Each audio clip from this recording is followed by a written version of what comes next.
You're not going to get any extra points for it. Go on to the next section of the application.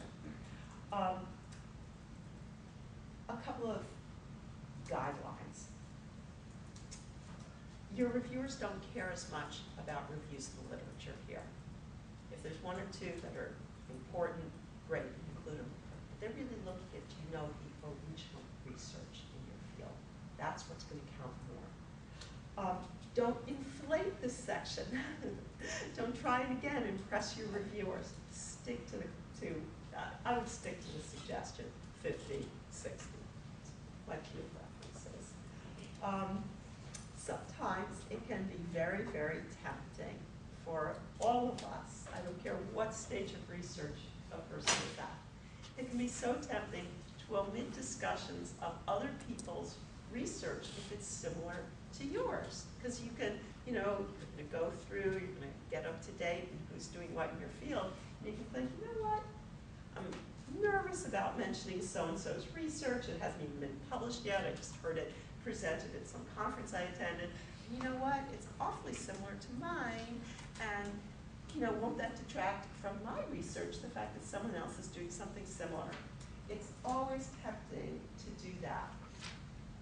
Tempting, but really bad idea. Reviewers make it their business. They're so, your primary and secondary are so conscientious. They really are aware of what's been done in your particular field. And if you leave something out because you're afraid it would detract from your research, it looks like you're just not up to date, that you don't know the field. If it's very similar to yours, take this opportunity to say, the work done by so-and-so showed this. However, one aspect that was not clarified, and that is the focus of our research, is as follows. So acknowledge what's been done.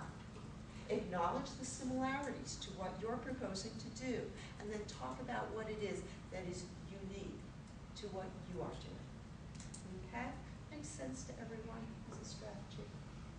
Just emphasizing what you bring to the research table, if you will. As I said before, this section is called Background and Significance, not just background. Often, really surprisingly often, investigators, applicants fail to include significance. They just have background in this section. That is a huge mistake, and it's a huge mistake for a lot of reasons. For one thing, when reviewers review your grants, there are 5 criteria that are used to review all NIH grants and really every other peer-reviewed grant. The first of the 5 criteria, the first criteria is significance.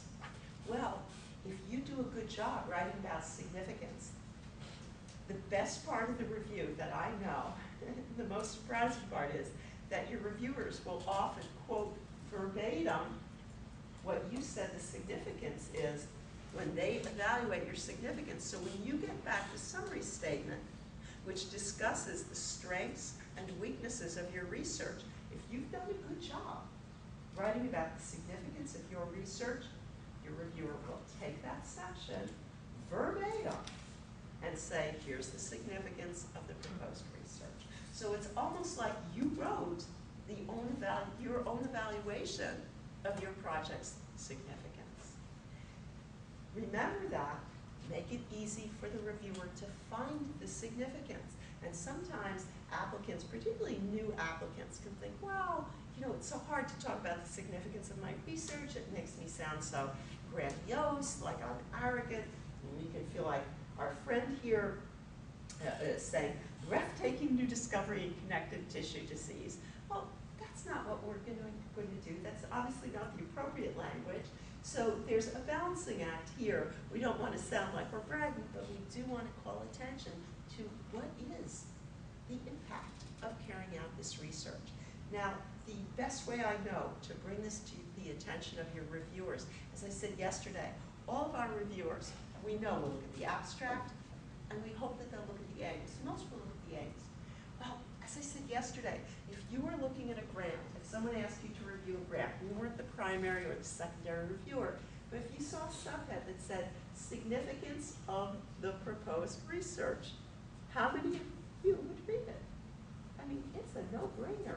When something says significance of the proposed research, of course you're going to read it. Give them that subhead. This, I think, is so crucial. And I make this the last subhead in this section. How do we write about the significance of our research? Be straightforward. Does this study address an important problem? This research question was identified as a major research focus by the NIH in their program announcement. Again, for those of you doing disparities research, gosh, you'll find 100 different program announcements, statements in the various missions of the different institutes about health disparities. In the report, right on and I know I gave it to you in your in my list of NIH websites, the NIH report on the goals of the 21st century. One of the 3 central goals is to increase what we know about health disparities in research. So how do we know that this is an important problem? The NIH identified such and such as an important problem in program announcements such and such. In the report, Roadmap to the 21st Century, quote the NIH. You guys said this was important. That's how we know it's important, right? If the aims of our application are achieved, how will scientific knowledge be advanced? Our knowledge of such and such will be advanced in the following way. Again, I hope you're getting the idea. The reason that I'm giving you this slide is to, again, make the point that the language must be incredibly straightforward here. The significance of our research is as follows. The public health impact would be as follows. And again, if you're doing basic science research, no problem. We're going to talk about the impact, ultimately, of translational research, whatever it would be, the impact of this knowledge on public health in the future would be as follows. This is the first step. By identifying the pathology, the pathophysiology of this illness, it's the first step towards an eventual other treatment of this illness, okay? So speak the NIH language. The most common error, hands down in this section, hands down, is equating significance with the significance of the illness that you're looking at. I give you a typical example here. I don't care what example you use. We see this all the time. When people talk about significance, they always start by saying stroke is a significant illness. And that's basically the argument that's given here. Stroke is significant. It affects many, many people. It's costly. It's very bad. Again, diabetes, it's probably going to be the most costly of all illnesses. It's obviously a very major problem. It's very difficult. It leads to complications. No, that's not what we're going to talk about. Don't belabor the obvious. Whatever illness you are looking at, by definition, I don't care if it's diabetes, if it's AIDS, whatever the illness is, of course it's a bad illness. There are no good illnesses, right? So don't belabor the obvious. Talk about the significance of your research on this illness. What will your research do in terms of better diagnosing this illness, preventing this illness, better treatment of this illness? And it sounds easy to do. It's very hard when we're writing a grant. All of us always go back to arguing about the importance of this illness. It's a hard thing not to do. Include innovation. So now I'm going to give you a heads up about the second criterion of the NIH review. Significance, I said, is the first. Innovation is the second. When the NIH says innovation, could be an innovation in your experimental methods, a new strategy, a new aim. We don't want to ignore this section, this criterion, and end up like our friend here, Dr. Tirano, who stewed in the realization that he would find no accolades for finding the world's most medium-sized dinosaur, and neither will you.